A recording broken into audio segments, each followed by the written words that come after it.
posachedwa apa tikupasirani pemphero limene busa wina amene akuti Senior Prophet Elias anapemphera pamene lero achinyamata achipani cha LEF amachita press briefing mu mzinda wa Blantyre. Taonelani ndikumvera pemphero la abusa amenewo. Achinyamata amuno mu Blantyre komanso kuziwisa wachinyamata aliyense kuti LEF yabwera ndipo yabwera kuzakhala. Koma mwina tisanapite patali mundilole kuti tipereke ulemu kumwamba. Mulungu amatiuza kuti akapanda kuimanga nyumba Yehova oigwirisa ntchito aigwirisa ntchito chabe.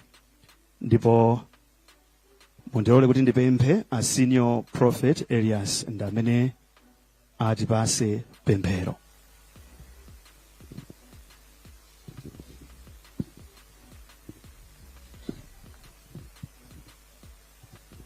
Tipemphere. Atate mudzina la Yesu, dzina limene ndi la mphamvu kuposa mayina onse apa dziko, tabwera ndi nkhope zathu mpando wanu. Mulungu ana anu lero ali malo anu, ndi chabwino komanso chokoma kuti zonse sadayambe tifunse kwa inu mtendere. Mwasogolera nanu pa mkumanowu ndipo chisomo cha mphamvu chiwavale. Mulungu nkhani imene asonkhanira nanu ndi nkhani ya ndale. Ambuye mwamenyere nkhondo ndi kuwatsogolera. Ndikupemphera Mesiya maka angelo anu achitetezo awakute ana anuwa maka chifukwa cha nkhondo yayikulu imene ili mdziko. Ambuye inu ndinu Mulungu koma mtima komanso wabwino amene mmayima nawo wonse akuitana pa inu.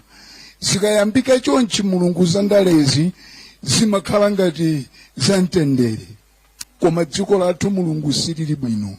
Mulilowerere mukhale mpulumutsi wathu. Atate, ndi chani chimene chagwera ku dziko lathu la Malawi? Mutimenyere nkhondo ana anu amwateteze kuti izazi ambazi inu mukhale mfumu yawo ndi kalonga wawo.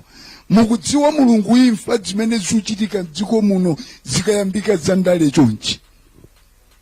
Ambuye zikomo chifukwa inu mwatetezera. Ambuye Yesu ndafuna ndikupempheni mukhululukire dziko la Malawi, muchitire chifundo dziko la Malawi. Ndikudziwa inu kumwamba mwadzidzimuka ndipo mwadabwa ndipo mwakhumudwa chifukwa cha Malawi. Ambuye wanga, imfa dzina zimene tikuona m'dziko muno tikudziwa zadzidzimusa ufumu wanu, ndi chifukwa chake Malawi akudusa mtsoka. Ambuye muteteze ana anuwa pamene aziyamba za ndalezi. Ambuye Yesu, tidamva kale m'mbuyomo makolo athu adatiudza ife kudalaga dama achiwanga amene adapita ndi imfa yowawa chifukwa cha mtengo wina umene udagwetsa galimoto yawo. Ponenapo timamva choncho Mulungu. Leronso Yehova tadabwanso taona tokhani maso mtengo omwe uja Mulungu wakameranso kuchikangawa mbiri imene yotamva ndipo tayiona. Ambuye tataya wanthu ofunika ku dziko amene adayima kufuna kuthandiza Malawi. Mwapulumutsa ana anuwa kuimfa ngati idzasakumane nazo. Ambuye Yesu, tili ndi funso, mundilole ndigwade kumpando wanu. Ambuye ndifuna ndiulireni, kodi mtengo uwu kodi Ambuye mudaudzala ndinu? Kodi mtengo uwu kugwetsa magalimoto mmandegewa kodi mudaudzala ndinu? Ambuye tamva kuti kumeneko kuli mtengo wina nthambi yake akuti inakola phiko la ndege nkugwa onse nkufa. Koma zozizwa Yehova zidachitika kuti mtengo kumavula anthu masuti. Mtengo wochi kuchoka. Mtengo masokosi adachotsedwa. Yehova mtengo mutichosere m'Malawi muno ana anu amene aziyamba izi akhale nawo mtendere. Ambuye Yesu, musalole kuti okhesa mwazi akhale moyo wautali mdziko muno. Musavomereze kuti kulira kwa Malawi kukulirebe mdziko muno. Mutichotsere tsoka ili, mutichotsere tsoka lalikulu limene lagwera dziko la Malawi. Ana anu awa Ambuye mwatsogolere, mwachitire chifundo, mwakomere mtima. Aliyense amafuna atakhala moyo, koma ife taona Mulungu ifa zimene mpaka lero timapukutsa mitu natisamvetsa. Inu Mulungu amene munali kuchikangawa, inu Mulungu amene munali kogubuduzidwa galimoto, inu ndamene mukudziwa zonse, ndipo inu mubwezera. Chitani kanthu Yehova, ana anu apulumuke. Zukani ni mphamvu, ana anu akhale ni mtendere. Ndipo ndikunenera chikangawa chibwerese umboni okwanira, chifukwa Ambuye Yesu tingumva zosiyanasiyana. Poyamba amati chifunga, lero akuti mtengo uja. Ambuye Yesu tithandizireni. Chisomo chanu, chifundo ni mtendere chipereke kwa onse ana anu awo amene akusogola chipani cha Life. Prophet David Mbewe mumkute ndipo mumbise, mumteteze kuntengo umene ukunamiziridwa Malawiwu. Yehova mumteteze usangwere mtengo umenewu. Kodi mtengo umenewu Ambuye ndi wanu? Ambuye Yesu mtengo uwu Ambuye ndikupemphera uume mtengo umenewu. Uume mtengo omwe unapasa ngalo, omwe unapa chiwangawo.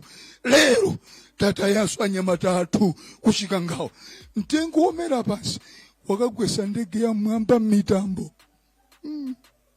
Mukudziwa ndinu. Mulemekezeke Yehova mu dzina la Yesu Kristu.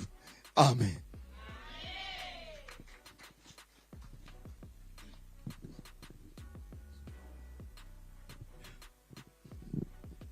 Tithokoze a prophet maka chifukwa cha pemphero limene layankhula zambiri, komanso chonena chenicheni tilibe koposa tipitilize presa yathu. Choyamba timafuna titakuoneserani board imene ikusogolo kuma speakers athu.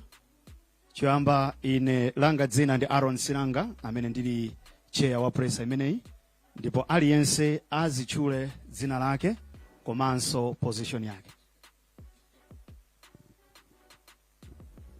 Left.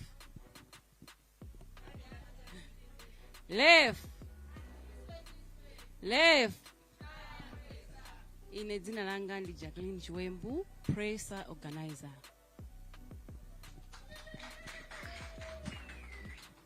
Left.